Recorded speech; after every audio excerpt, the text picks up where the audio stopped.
Lehenik eta behin eskatu nahi dugu Frantziar kontsulari Frantziar gobernuak ez dezala entregatu Auzitegi Nazionalak eskatu dezala Josu Esparza hemengo sasi justiziari.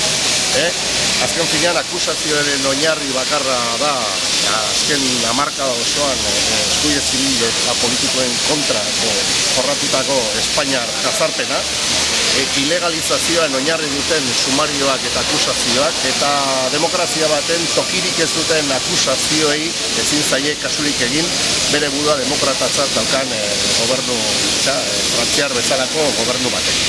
Eta bigarren gogoetan lotuta dago momentu honetan Euskal Herrian daukagun egoera politikoarekin. Pixkanaka gobernuek urtetan esan duten gezur biribila agertzen ari da bere tamaina osoan. Urtetan esan dute etaren violentziari gabe dena izango litzatekeela posible, eta gainera Euskal Herritar guztien eskubideak izango liratekeela errealitate iraunkorra. Etak bere erabakia hartu zuen, eta aspaldia, ia hilabete bat jakitera eman zuenetik, ikusten ari gara Espainiako gobernuaren politika eta jarduna lehengo lepoti burua izaten jarraitzen du. Alegia, jazarpea, ilegalizazioa eta represioa jarraitzen dute izaten euren jardunaren ardatza. Frantziar gobernuari konsularen bidez eskatu nahi diogu ozenki eta urgenteki eragiteko eta nazioarteko komunitate osoa lagunduta Espainiar gobernuaren jarrera aldarazteko saiakerak egiteko. Dela egun presidentea den Rodríguez Zapatero jaunarekin, dela bere ondorengoa izango denarekin. Pentsatzen dugula bizitzen ari garen momentu honetan herritarrek eduki behar dutela bere eskubide guztien esparrua bermatuta, eta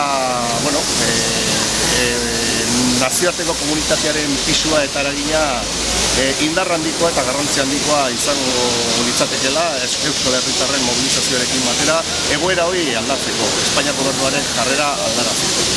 Bukatzeko agurtu eta zoriondu nahi dugu Josu Esparza elea mugimenduaren izenean Pabeko epaitegien aurrean ez agertzeko hartutako erabakiagatik. Sasi justizia oinarri daukan eskaera bati ezin zaio muzin egin, ezin zaio kasu egin hobesan da, eta lan egiteko garaian gaude. Bere garaian Martenek egin zuen bezala, Ipar Euskal Herriko militantea bertzala egin zuen bezala, lan egiteko gogoa gaude, lan egiteko tenorean gaude, eta momentu honetan sasi justiziari bizkarra eman da, herritarrek herri arresia landu eta guztion aurrean marko demokratikoa lortzea helburu eduki behar du. Josu Esparza beti borrokatu du horren alde, eta dagoen tokian dagoela ziur gaude horren alde jarraituko duela lanetik.